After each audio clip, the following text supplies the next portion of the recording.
Hey guys, this is Jack from Thorn Technologies, and I'm here to show you what to do in case you get locked out of your EC2 instance on AWS. Getting locked out of your instance can happen in a few different ways, such as losing your SSH private key. In order to regain access, this tutorial will show you how to create a backdoor by modifying the user data.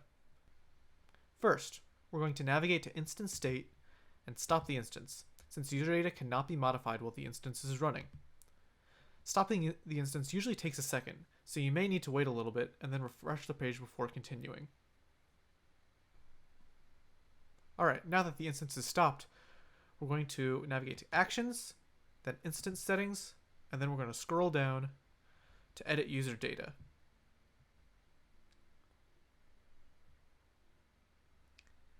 Now, under the section that says New User Data, I'm going to paste this code snippet, which you can find in the description, as well as the KB article this video is based on, also linked in the description.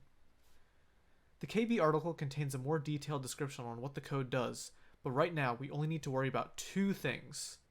First, you can replace robtest right here with whatever you want your username to be. So I'll just call it Jack. Second, you will have to replace this with the contents of your new SSH public key. You can create your new SSH key and get the contents of the public key however you want to, but I can walk you through how to do so through the terminal. Here, I just need to run two commands. This first one will create a new SSH key, and we just have to edit the file path, and then we can give it a new name if we want. I'll just call mine key. And you can choose to give it a passphrase. I'm just going to go empty right now. And there we have it, a new SSH key. The next command will give us the contents of the public SSH key. So I'm just going to paste in this command, and once again, edit the file path so it knows where to navigate.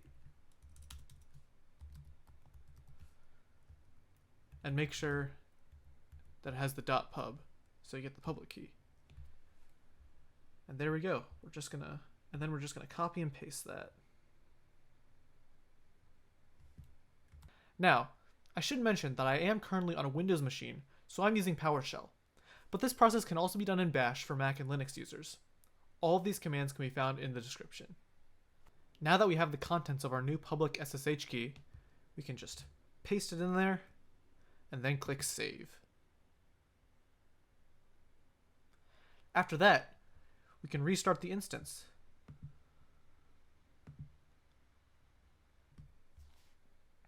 Alright, now we should be able to SSH in using the new key and username. Now to SSH in, let's copy the public address, and then we're going to put in the path.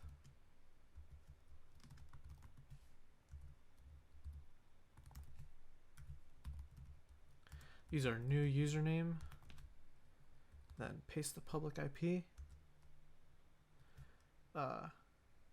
Yes, we're going to continue. And there we are. We're in to our EC2 instance. If you found this video helpful, please consider dropping us a like and subscribing, as well as checking out the other Thorn Technologies socials. And as always, have a wonderful day.